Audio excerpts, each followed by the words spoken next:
Welcome to this presentation about legal ethics, especially as how they relate to legal research. So on our Canvas classroom, we're going to go down to Module 12. They're not in order numerically necessarily. Here we see that we have a PowerPoint. I've already downloaded the PowerPoint, so I'm going to dive into this. I'm going to do this fairly briefly. We're not going to do a deep dive.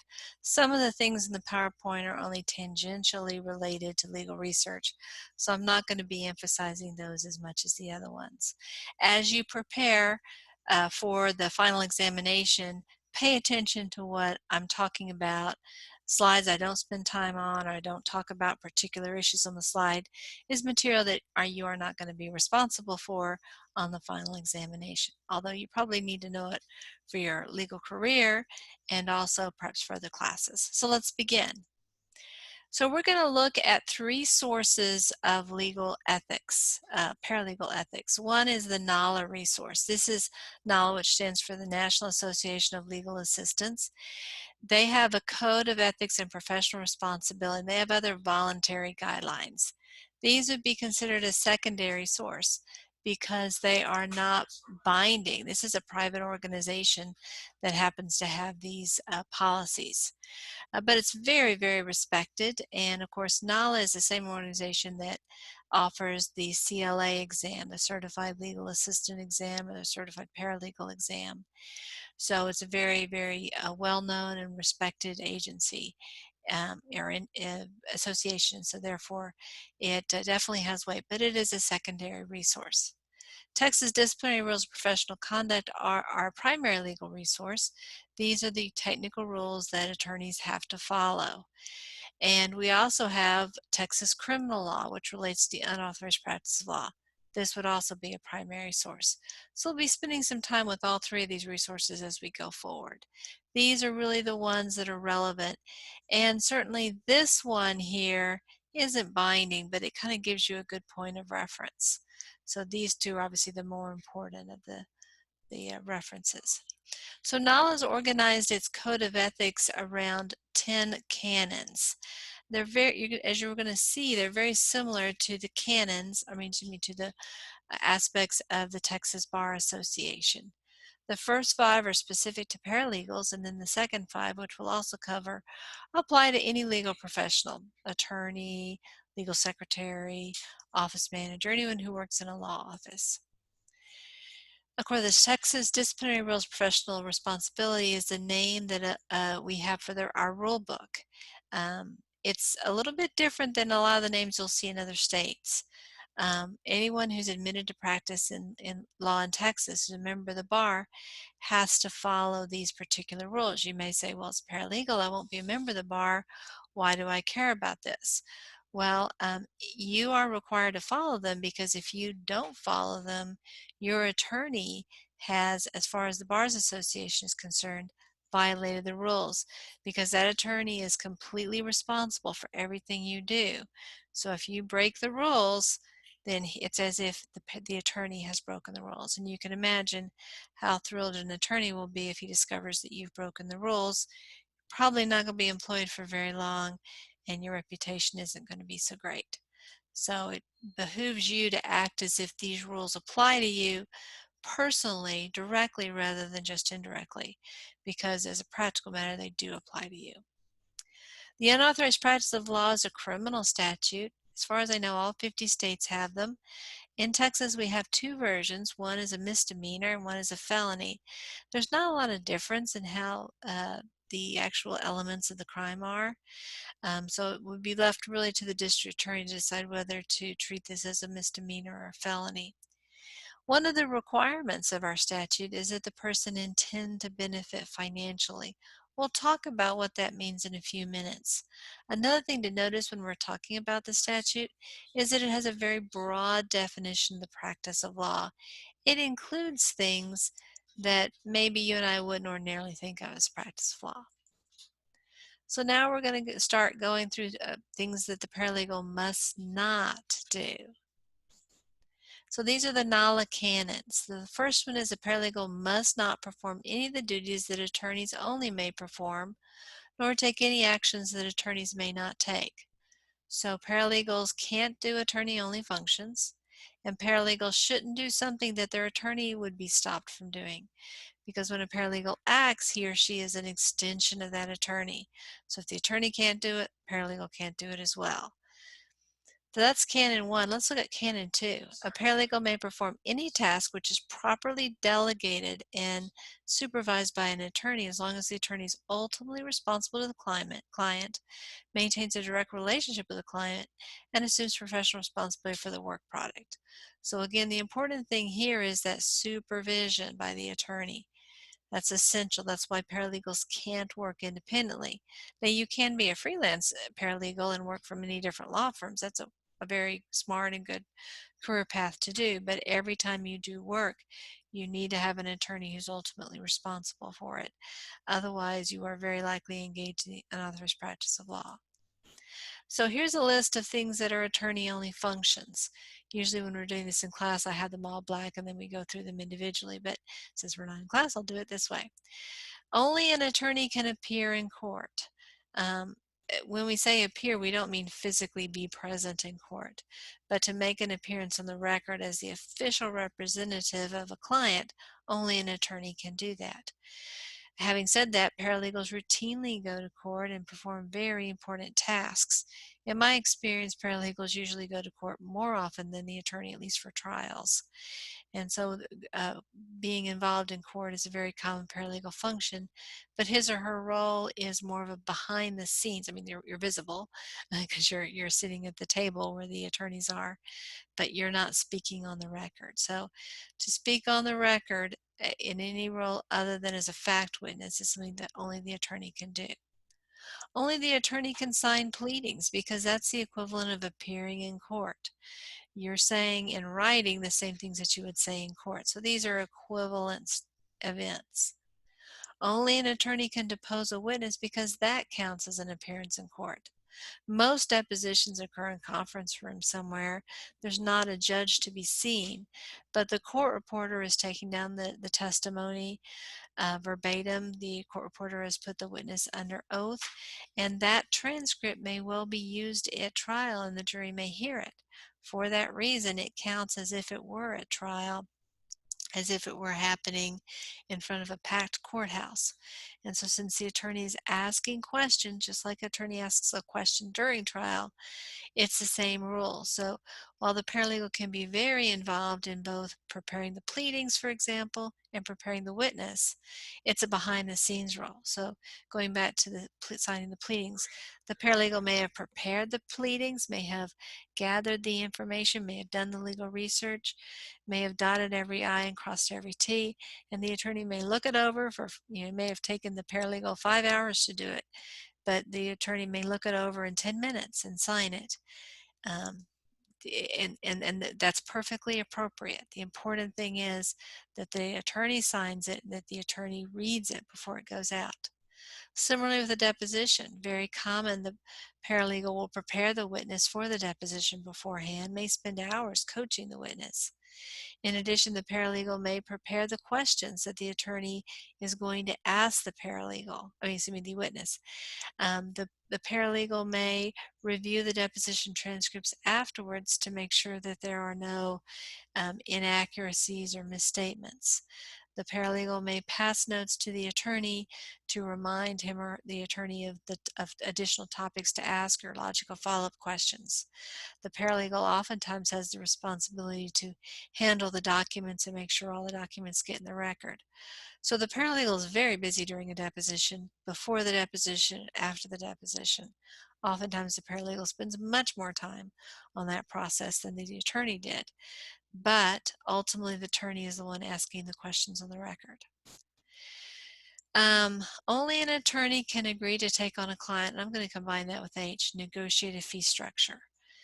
To establish an attorney-client relationship requires an attorney and requires a client. You need to have both of those parties in order to have an attorney-client relationship. The paralegal obviously is neither the client nor the attorney, so the paralegal can't establish the relationship. The attorney-client relationship is an economic relationship, and so the fee structure is an essential part of that. As a result, the negotiation of the fee structure is part of taking on that client. And so therefore, both of these have to be done by the attorney. Having said that, again, a very common job for a paralegal to have early in his or her career is to be an intake paralegal at a plaintiff's firm. So your job may primarily be screening potential clients. Perfectly appropriate rule. You'll be given questions, or maybe you'll draft your own questions that you will ask that will get at the criteria that the law firm uses and whether to accept a case or not. And so you'll be screening on that basis. But the final decision won't be yours. Now you'll get to the point probably where you'll know, no, we're not taking that case, or yeah, I think we will probably will take that case. But the final decision will have to be an attorney. You may be presenting the fee structure to the client, either during that initial meeting, hey, will this be agreeable to you, or when that client has accepted the representation of the firm. So you may be very involved in printing it up, putting the names in it, finalizing the contract, but ultimately the terms of the contract are something that the attorney has to agree to. Now, most law firms have set fee structures. And so, it's not that every single time you're going to run to the attorney and say, what fee structure do you want to have for this particular case? He'll probably just say the usual. It's not necessarily the case that every single time we're tweaking this. A paralegal can't give legal advice. But that really is at the core of what legal research is. Legal advice is the taking of legal concepts and applying them to your client's particular fact pattern. And that's what legal research is all about. And yet paralegals engage in legal research all the time. So how do we solve that issue? Well, it goes back to the fact that if you're preparing legal advice or legal research to give to the attorney, it's perfectly fine, because the attorney has an opportunity to ask you follow-up questions, to suggest new areas of research, and to make the final decision. No, I disagree with your conclusion. We're not going to say that to the client. Or, yeah, that sounds great. Why don't you go ahead and tell the client that? There's a check. There's an attorney who's going to evaluate the advice before it goes out to the client. That's what's important. So you can't give legal advice directly to the client, but you can give legal advice to the attorney. And as a paralegal, you can. And once you go through these, you'll see that as long as in each one of these cases you're actually giving it to the attorney. For example, you prepare the pleadings for the attorney to review. That's fine. You prepare questions for the attorney to review. That's fine. You you interview a client and you give those notes, or potential client, and you give those notes to the attorney. That's fine. Investigating your facts is not an attorney-only function. Here, let me get out of this. Discard. I don't know how that one got run. Here we go.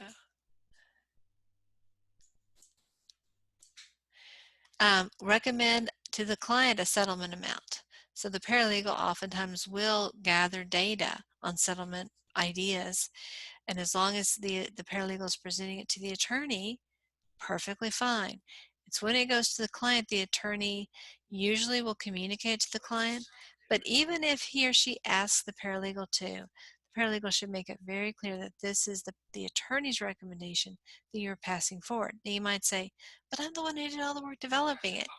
You certainly can say, I worked with the attorney in developing this, but this is the attorney's advice.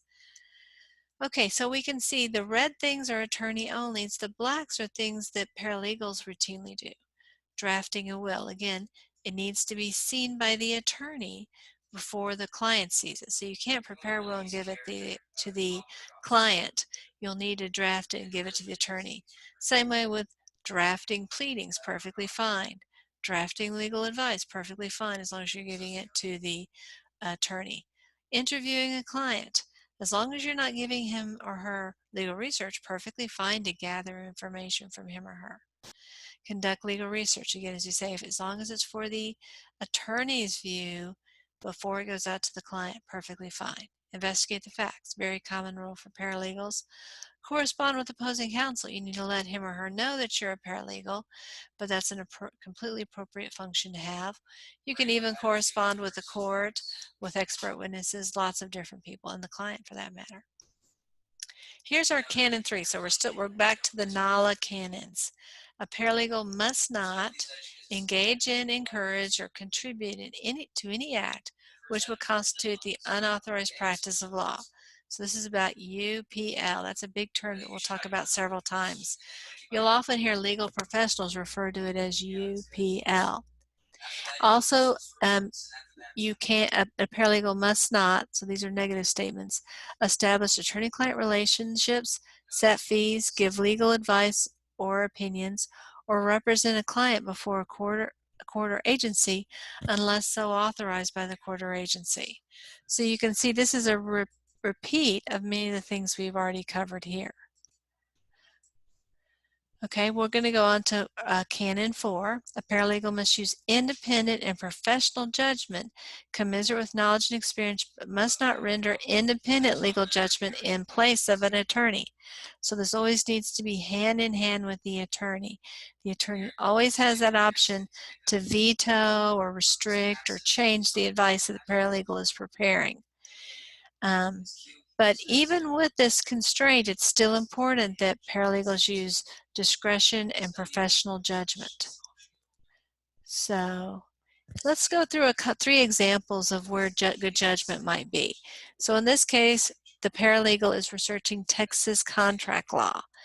This is the fact pattern that she confronts in her research. The client resides in Oklahoma City and the contract is between him, the client, and an Enid resident. The contract was entered into in Tulsa. Well, we can see Tulsa is in Oklahoma, Enid is in Oklahoma, Oklahoma City is in Oklahoma. So why the heck is she researching a Texas contract law? I mean, there could be a choice of law provision in the contract, but if there isn't, she's made a huge mistake. It's not necessarily going to harm the client, but the law firm is going to have to write off that time. So that's an example of poor professional judgment. Some of that you're going to develop with the more experience that you get, but you need to be aware of where kind of big picture stuff when you're working on things. It's easy to kind of get blinders on and think, oh, well, I'm going to handle this the way I've handled everything else or previous matters. Each case may have its own little twist to it.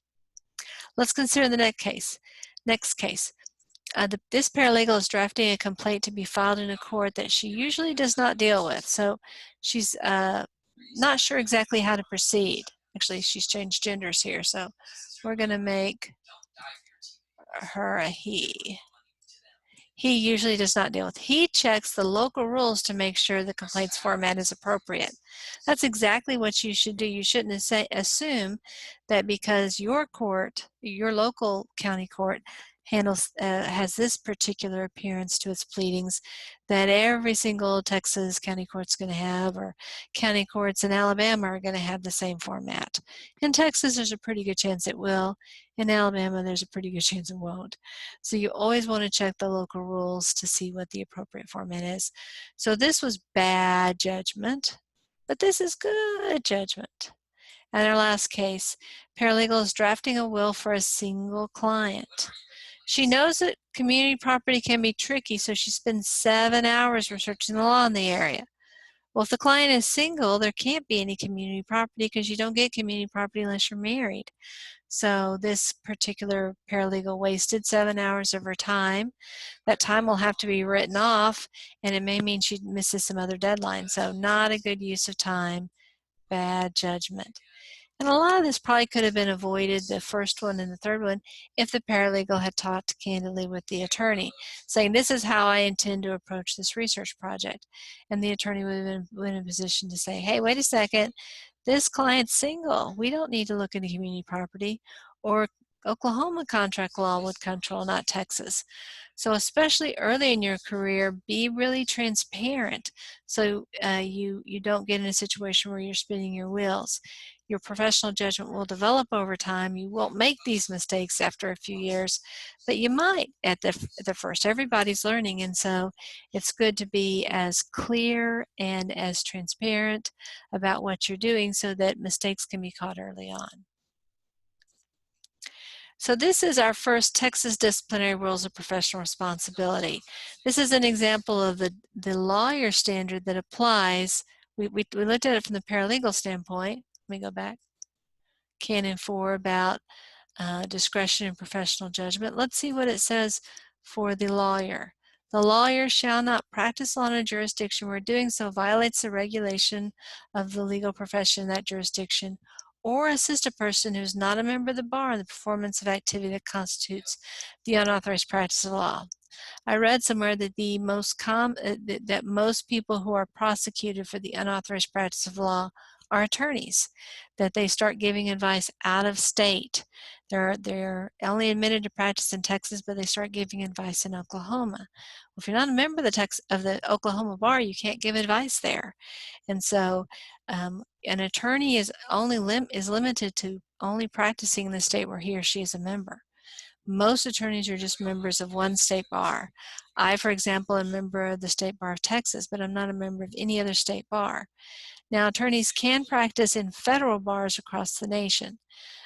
So, I could join really any federal bar for very little expense, no tests, and maybe some CLE responsibilities.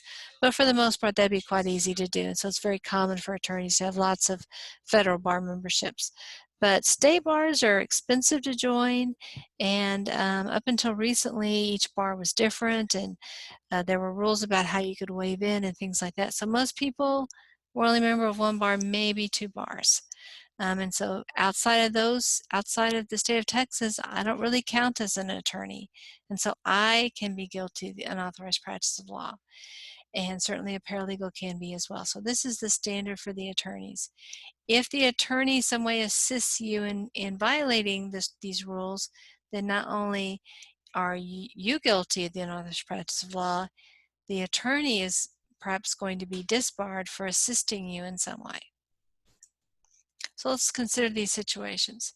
Paralegal John's attorney asks him to review a file and to advise the client whether a settlement offer should be accepted. Since the attorney has directed the action, can John so advise? Well, no. Even though the attorney made the direction, it's inappropriate for John to speak directly to the client without first getting it cleared by the attorney. So we need to add a step here between reviewing the file and talking to the client. If we add this step where John goes to see the attorney, shares with the attorney what he plans on telling the client, and the attorney approves it, then it's fine. But we need this step here added. So the answer is no as written. A paralegal Jamal's attorney has given him explicit and detailed guidelines on how to prepare non-contested divorce papers. The attorney is on vacation. The client insists upon filing right now. Because the instructions are so detailed, can Jamal follow them to the letter and have the client sign the divorce petition? The answer is no. Clients all the time think matters are super urgent. While the attorney is on vacation, the attorney should have designated another attorney who can stand in for him or her. And so Jamal ought to talk to that attorney and or reach out to his attorney who, wherever the attorney might be on vacation. If neither one of those can go forward, Jamal can explain the situation to the client, can talk with the client and show that he's working on the papers, but he cannot actually complete the paperwork until the attorney has seen it.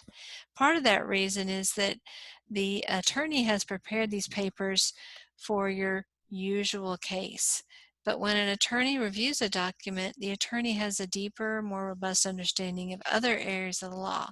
There may be some interesting little fact in that a collection of facts that don't have a meaning to Jamal because Jamal hasn't gone to law school. But when the attorney goes, oh, we're going to have to do something different here. And so it may not be something that was included in the instructions. Now, most of the time, you're going to be able to get away with it. It's still a violation of the rules, so you don't want to do it even if you think to yourself, oh, well, this is just a standard case. I've seen a million of them. You probably have. And yes, you probably could get away with it. But it's the wrong thing to do. Wrong thing to do for you, wrong thing to do for the attorney, wrong thing to do for the client. Here is the Unauthorized Practice of Law Statute. I highlighted a few facts. So I already said before, we need to have some kind of economic benefit going on. That's one of the requirements. And then we also need to have one of these three, or actually, well, there's more than three, but three of these categories are kind of big ones. So a person commits an offense if with an intent to obtain an economic benefit for himself or herself, the person contracts with any party to represent that person with respect to personal cause of action for property damages or personal injury. So if you're agreeing to represent somebody, then that would be the unauthorized practice of law unless you're admitted to practice in that state. But that's not the only one, because you can see these are or, so we could add or to all of these. By the way, this is a statute, so it's kind of an example of one of the statutes that we talked about before. So another thing that you cannot do that would be the unauthorized practice of law is to advise any person as to that person's rights. And then finally, you cannot advise about the entering into settlements. And then we have here a definition of the practice law, and we'll see it's very broad. It means the preparation of pleadings or other document incident to an action or special proceeding, or the management of the proceeding or action or proceeding on behalf of the client before a judge in court, as well as a service rendered out of court, including the giving advice or the rendering of such advice requiring the use of legal skill or knowledge, such as preparing a will, contract, or other instrument, the effect of which under the facts and conclusions involved must be carefully determined. And then let's look at B, which is just a killer. The definition in this section is not exclusive and does not deprive the judicial branch of the power and authority under both this chapter and the adjudicated cases to determine whether other services and acts are not enumerated may constitute the practice of law.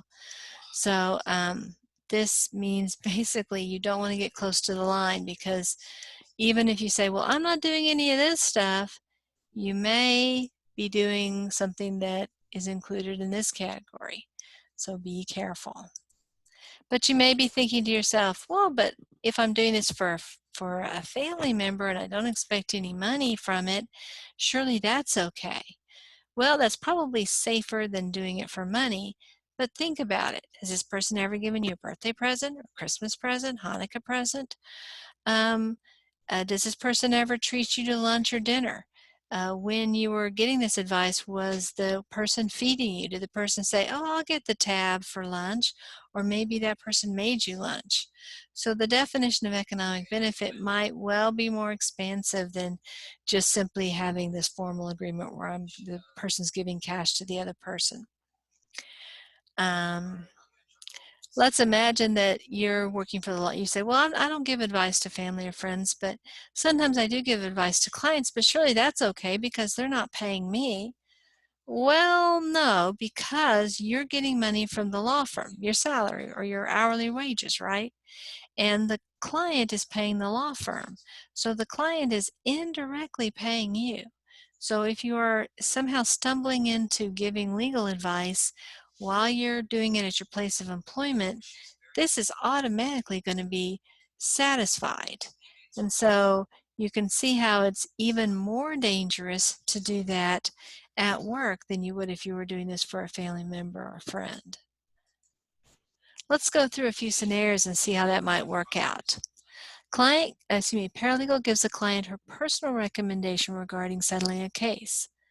While she acted unethically, that's certainly true, she did engage in the unauthorized practice of law because she did intend to receive a financial benefit. I mean, presumably she was working for money, right? I suppose if it's a pro bono case, maybe she's okay. But if she's clocked in at her job, she's expecting to be paid for that time. So yes, under these circumstances, this would be the unauthorized practice of law. The paralegal answers a client's questions about the next steps involved in a lawsuit, but makes no statements that relate to the client's own claims. Does giving this information violate the law? No. Paralegals do this all the time. It's completely fine. It's only when you take those facts and tie them to the client's case. For example, if I were to say, let's say the client is Bob. Well, Bob, ordinarily this is how the case goes, how a case like this will go through the system. But because of your case, I'm going to recommend we switch those two steps around, or we add an extra step because of da-da-da-da. That part when I individualize the information to the client's circumstances is when I'm becoming involved in giving legal advice. But just talking about the process generally, in a lawsuit, we file the complaint, the other side files the answer, all that stuff, that's fine to talk about. As long as the client is fully aware the paralegal is not a licensed attorney, the paralegal can still be guilty of the unauthorized practice of law. It's a really good fact for you if you do stumble into this area and you have communicated it clearly to the client that you are the paralegal. But it's not magic pixie dust. You can still be found guilty of unauthorized practice of law, even if the client completely understood that you were a paralegal and not an attorney. Still, it's a very good thing to do, and that's one of the reasons why whenever you're introducing yourself to a new client, whenever you're writing a letter on a law firm letterhead or sending an email out, you're going to want to include your title as paralegal in the document because it makes it less dangerous for you than if there was a genuine confusion that the client thought you were an attorney. But the paralegal can be guilty even if that fact is known.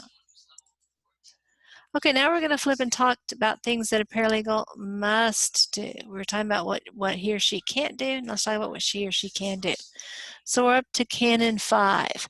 A paralegal must disclose his or her status as a legal assistant at the onset of any professional relationship with a client, attorney, court, or administrative agency or personnel thereof, or member of the general public. A paralegal must act prudently in determining the extent to which the client may be assisted without the presence of an attorney.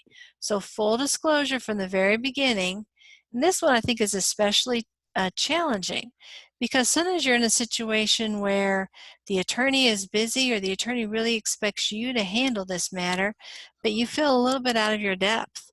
And so deciding when you need to, or maybe it's the client saying, hey, well, I trust you, I know you, let's not get the attorney involved, I know you know the stuff at least as well as he does. Knowing when you are crossing into an area that is beyond your expertise or involves the practice of law is something that you'll develop over time. It's always best to err on the side of oversharing with the attorney than undersharing, again, especially during the early months and years as a paralegal. So let's consider whether you've given enough disclosure in these situations. Paralegal has a business card that says John Smith, CLA, Legal Professional. Legal professionals know CLA stands for Certified Legal Assistant. So people in the legal profession would assume that John is a paralegal, not an attorney. But a layperson might well take the term legal professional to mean attorney. And so this is not good enough. So I'm going to say no, not enough disclosure. Paralegal introduces herself as Gwen, Bob Smith's right arm. We'll assume that Bob Smith is the attorney. Again, unclear because many times the assistant to attorneys are junior attorneys. They're oftentimes called briefcase carriers during their first years. Oftentimes a junior attorney is kind of assigned to a senior attorney, and the junior attorney kind of follows the senior attorney around almost like an apprenticeship. And so someone could easily assume that the paralegal is that junior attorney, that licensed attorney. So this is inadequate. Paralegal signs a letter, Doug Chin, paralegal to Bob Smith. Perfect. Again, we have the term paralegal or whatever Doug's title is. So this is great. Paralegal calls opposing counsel and states, this is Pat Graham from the office of Brown and Juarez.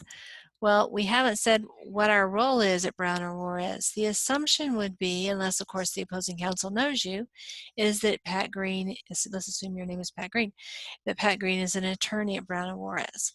Now, obviously, if opposing counsel knows you, you don't have to every time reintroduce yourself. Hi, opposing counsel. You and I have spoken 400 times before, but I'm going to tell you again that I am Pat Green, a paralegal from the office of Brown and Juarez. Obviously that would be silly. But if this is one of the first meetings, and err on the side of saying it more often than less often, because if you don't regularly talk with this person, they may forget whether you're the attorney or the paralegal. Let's look at Canon 6. A paralegal must strive to maintain integrity and a high degree of competency through education and training with respect to legal responsibility, local rules and practice, and through continuing education in substantive areas of law to better assist the legal profession in fulfilling its duty to provide legal service. Attorneys are required to take 15 hours of CLE every year. 5 of those hours have to be in the areas of 3 of those hours have to be in the area of legal ethics. So attorneys have to maintain their license, continue education. Paralegals, since they're not a member of the bar, don't have to do anything. Although NALA, if you join NALA, the National Association of Legal Assistants, there are some continuing legal education requirements. Most many law firms recognize the importance of paralegal training, and so they will encourage you, probably pay for you to receive a lot of this training. If they aren't able to pay for it or don't want to, then you're going to want to rely upon law journals, treatises, things like that, to really get that expertise. But best if you can go to the training, and many times you can tag along with the attorney, and the attorney oftentimes has to pay less if a paralegal is included.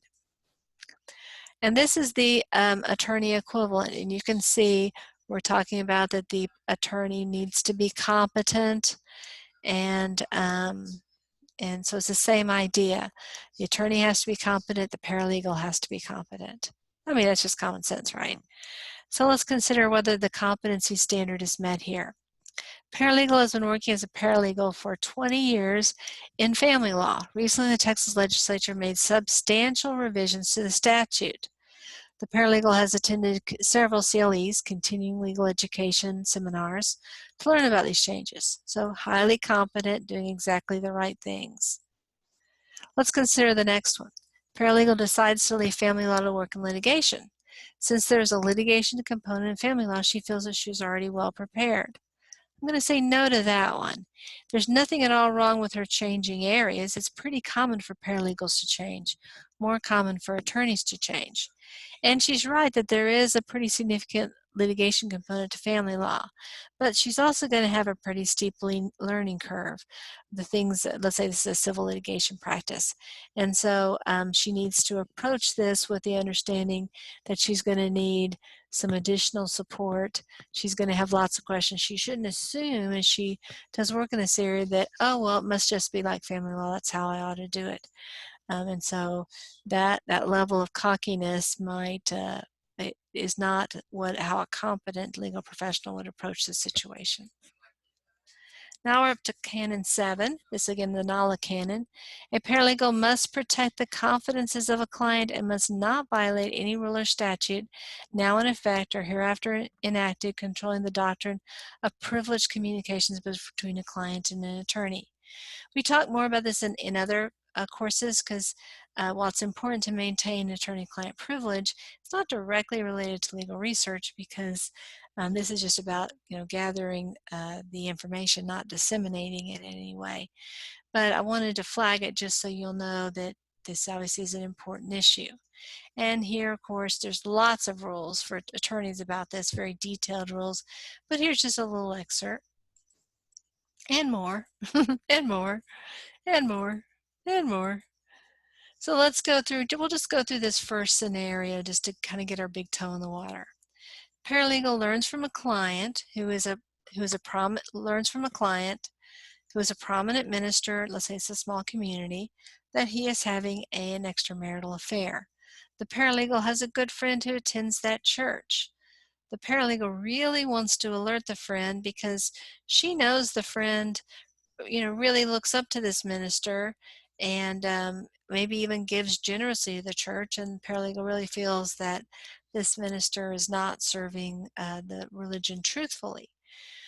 Paralegal wants to do that, but can the paralegal do that? Absolutely not, because the minister is a client, and the minister has shared the information about the extramarital affair for the purpose of getting legal advice, and so the paralegal cannot share that information.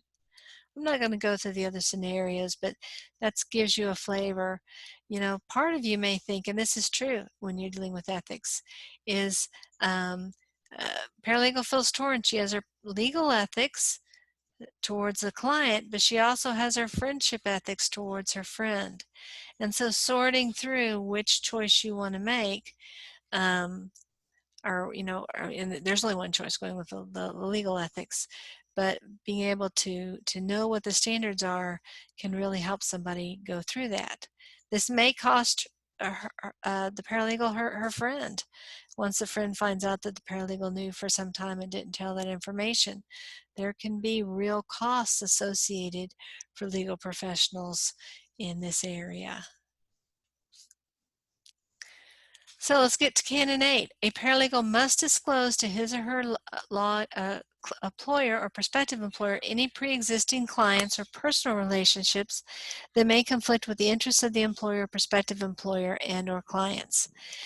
So if you've worked for one law firm and go to work for another law firm in the same community, there's a possibility that maybe your previous law firm was representing the plaintiff and now you're with a law firm that's representing the defendant. Well, you can see how there could be a conflict of interest there. These are the rules that the attorneys have to follow, and in large measure these rules apply to the paralegal, although probably less rigidly. And so it's important that the paralegal disclose. It's always better to disclose more to your new employer than less. There's no harm in saying, well, I worked on that case, but all I did was make some photocopies. Well, very likely the law firm will say, oh, that's fine. There's no problem with you doing it if all you do is make photocopies. Or I had this very small role in this case or with this particular person. Just be sure to disclose as much of it as possible as soon as possible when the matter comes up. What sometimes happens in these cases is that if the law firm decides there is a conflict, the law firm may kind of erect a metaphorical ethical wall. And what that means is that you'll continue to work for the firm, but you won't have anything to do with that particular matter. So if you walk into a room and people are talking about that matter, as soon as you understand, oh, wait a second, they're talking about that case, you have to immediately leave. You ought to also probably tell people, or the people on the case ought to be told, hey, don't talk about this case when Sally Smith is in the room. So that there is no possibility of of that ethical wall being breached, so to speak. Here are, here's 3C and then 9 and 10 of the canons. So again, paralegals must not engage in conduct or take any action which would assist or involve the attorney in violation of professional ethics or give the appearance of professional impropriety. Appearance is important in our business, and I don't want to make it sound like we're shallow, but how the profession is viewed is really important because we're a gatekeeper. We're what protect people from bad legal consequences. And so, yes, I know people like to tell attorney jokes, and many times they're very mean and awful jokes. And sometimes they're funny, but the important takeaway is when we diminish the profession, when we share with people this view of the profession, then what that means is people are less likely to trust judges. I mean, not judges, attorneys. And as a result, they may not seek the advice when they need it. And they may get themselves into situations that could have been avoided if they had understood that the attorney is ethical. And so the appearance of professional impropriety, it's not as bad as actually being improper, but it is something we want to avoid. Let's consider Canon 9. A paralegal must do all other things incidental, necessary, or expedient for the attainment of the ethics and responsibilities as defined by statute or rule of court. So there's no shortcuts here. You gotta, we're not trying to do the bare minimum. We're trying to do the max here, and that's an important thing to keep in mind. If you're skating on the edge, well, you know, I think this is okay. It's maybe a little bit in the gray. No, you don't even want to be in the gray. You don't want to see the gray from wherever you are. A paralegal's conduct is guided by bar associations, codes of professional responsibility, and rules of professional conduct. So all these rules that we were covering here, this one, that are from the Texas Disciplinary Rules of Professional Responsibility, those the paralegal should act as if they apply to her or him as well. This is the rule that attorneys have to follow with respect to dealing with non-lawyer assistants. This is a broad term that includes both paralegals and other legal professionals. So this is the standard that the attorney is going to follow. Obviously, you can't force your attorney to follow this, and most attorneys probably don't spend a lot of time thinking about this, but this is what the attorney is supposed to be doing. And hopefully your attorney takes it seriously. If the attorney doesn't, you knowing where the lines are can be very helpful. You can even bring this to his or her attention, doing so in a diplomatic way. Let's see what the rule is. With respect to a non-lawyer employed or retained by or associated with a lawyer, so this is you, the non-lawyer.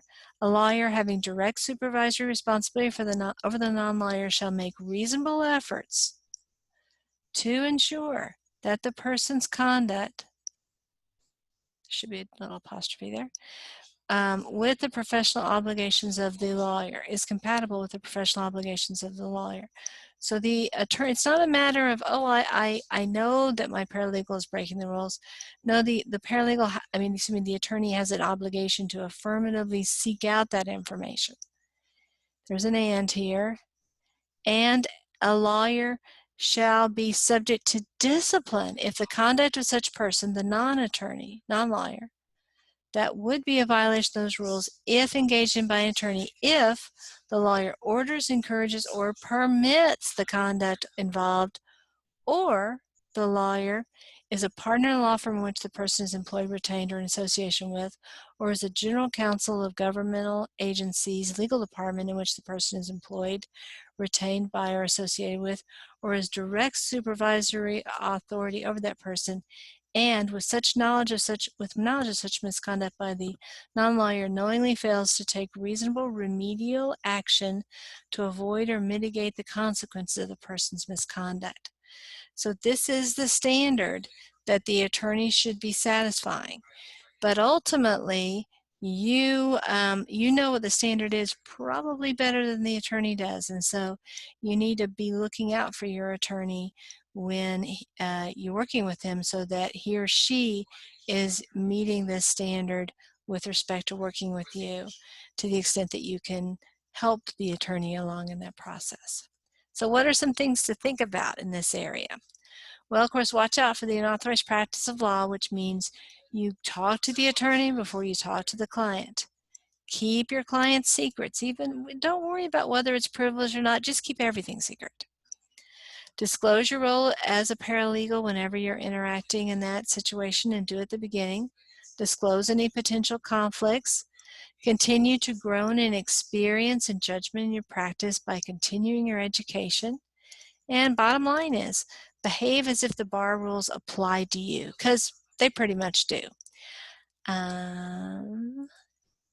If you have any questions, just feel free to email me and I'll be glad to answer them for you. Thank you for your attention and have a wonderful day.